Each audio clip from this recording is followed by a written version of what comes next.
Welcome to day 4. ఇవాళ మనం Australian PR system కోసం వాడే పాయింట్ సిస్టమ్ గురించి తెలుసుకుందాం. సో పాయింట్స్ క్యాలిక్యులేట్ చేసుకోవడానికి చాలా ఈజియెస్ట్ ఒక లింక్ గవర్నమెంట్ క్రియేట్ చేసింది. సో ఇది imma.homeaffairs.gov.in. ఇప్పుడు ఏజ్కి కేటగిరీ వారీగా కొన్ని పాయింట్స్ అలొకేట్ చేశారు. అంటే ఇప్పుడు మీరు 18 to 25 అంటే కొన్ని పాయింట్స్ వస్తాయి, 25 to 33 ఉంటే కొన్ని పాయింట్స్ వస్తాయి. లెట్స్ సే ఇప్పుడు మీరు 33 to 40 ఉంటే కనుక మీ పాయింట్స్ తగ్గిపోతాయి. So I would say best age for skills assessment or PR అయితే కనుక మీరు 25 to 33. So let's say 25 to 33 is the right age. English requirements నేను మీకు ముందు చెప్పినట్టుగానే ఇంగ్లీష్లో రకరకాల ఎగ్జామ్స్ ఉంటాయి. సో వాటిలో మీకు వచ్చిన పాయింట్స్ని బేస్ చేసుకుని 3 కేటగిరీస్గా డివైడ్ చేస్తారు: competent English, professional English are superior English. So ఇప్పుడు మనం సుపీరియర్ ఇంగ్లీష్ అంటే హైయెస్ట్ నెంబర్ ఆఫ్ పాయింట్స్ రావాలన్నమాట మనకు ఆ ఇంగ్లీష్ ఎగ్జామ్. ఇప్పుడు మనం సుపీరియర్ సెలెక్ట్ చేసుకుందాం. మీ ఎక్స్పీరియన్స్ బేస్ చేసుకుని కొన్ని పాయింట్స్ ఇవ్వడం జరుగుతుంది. Let's say me experience 3 to 5 years అనుకుందాం యావరేజ్గా. ఇప్పుడు మీరు ఏదైనా టెంపరీ వర్క్ వీసా మీద ఆస్ట్రేలియా వచ్చి ఇక్కడ పనిచేసినట్టయితే ఈ ఆప్షన్ సెలెక్ట్ చేసుకోవాలి, లేదంటే కనుక స్కిప్ చేయొచ్చు. సో ఇప్పుడు మనం ఏ ఎక్స్పీరియన్స్ లేదు కాబట్టి లెస్ దెన్ 1 year అంటే ఎడ్యుకేషనల్ క్వాలిఫికేషన్స్. సో డిగ్రీకి కొన్ని పాయింట్స్ ఉంటాయి, మాస్టర్స్కి సెపరేట్గా పాయింట్స్ ఏమి ఉండవు, బట్ డాక్టరేట్ ఉంటే కనుక మీకు అడిషనల్ పాయింట్స్ వస్తూ ఉంటాయి. సో లెట్స్ సే మనం ఆస్ట్రేలియన్ డిగ్రీ సెలెక్ట్ చేసుకుందాం.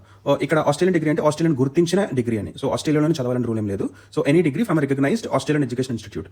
అది రీసెర్చ్ డిగ్రీ ఏమైనా చేస్తే కనుక దానికి మీకు అడిషనల్ పాయింట్స్ ఉంటాయి. జనరల్గా ఎవరు ఆప్ట్ చేయరు, బట్ కొంతమంది స్పెసిఫిక్గా ఆప్ట్ చేసుకుంటారు. So let's say no for this enough.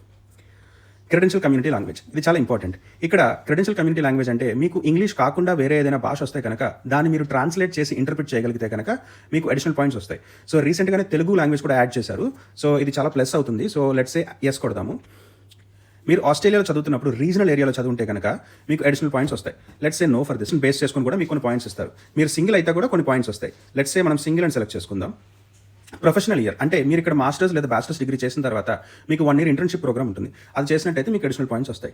Let's say no చూద్దాం. ఇక్కడ మనకి ఏజ్ మనం 25 to 33 మధ్యలో సెలెక్ట్ చేసాం కాబట్టి మనకి 30 పాయింట్స్ వచ్చినాయి. ఇంగ్లీష్ ప్రొఫెషన్ సెలెక్ట్ చేసాం కాబట్టి 20 పాయింట్స్ వచ్చినాయి. Out side Australia work experience ఉంది కాబట్టి 5 పాయింట్స్ వచ్చినాయి. ఇన్సైడ్ ఆస్ట్రేలియా ఎక్స్పీరియన్స్ 0 కాబట్టి 0 పాయింట్స్ వచ్చాయి. క్వాలిఫికేషన్స్ డిగ్రీ పెట్టాం కాబట్టి 15 పాయింట్స్ వచ్చినాయి. ఆస్ట్రేలియన్ స్టడీ రిక్వైర్మెంట్ 0 పెట్టాం, స్పెషలిస్ట్ ఎడ్యుకేషన్ 0 పెట్టాం. క్రెడెన్షియల్ కమ్యూనిటీ లాంగ్వేజ్ అంటే తెలుగు ఎగ్జామ్ నాటీ అంటారు దీన్ని. సో ఈ ఎగ్జామ్కి 5 పాయింట్స్. సింగిల్ అని పెట్టాం కాబట్టి పార్ట్నర్ స్కిల్స్ 10 పాయింట్స్ వచ్చినాయి. మీరు wife or married or partner ఉంటే కనుక మీకు 5 పాయింట్స్ వస్తాయి. సో ఇప్పుడు మన టోటల్ పాయింట్స్ 85. సో చాలా సింపుల్గా మనం ఈ పాయింట్స్ని క్యాలిక్యులేట్ చేసుకోవచ్చు. నేను ఇన్ డీటెయిల్గా ఒక్కొక్క పాయింట్ గురించి కమింగ్ వీడియోస్లో ఎక్స్ప్లెయిన్ చేస్తాను. సో ఇప్పుడు మనం పాయింట్ సిస్టమ్ గురించి తెలుసుకున్నాం కదా. Here is an important tip for the day. Australian self independent or skilled independent PR కోసం అప్లై చేయాలంటే మినిమం కట్ ఆఫ్ పాయింట్ 65. ఇంకొక చాలా ఇంపార్టెంట్ విషయం, ప్రతి ప్రొఫెషన్కి ఆర్ స్కిల్కి ఒక స్కిల్స్ అసెస్మెంట్ అనేది చాలా ఇంపార్టెంట్, చాలా కంపల్సరీ కూడా. ఈ స్కిల్స్ అసెస్మెంట్ గురించి డీటెయిల్గా రేపటి వీడియోలో తెలుసుకుందాం. Please keep supporting. Thank you.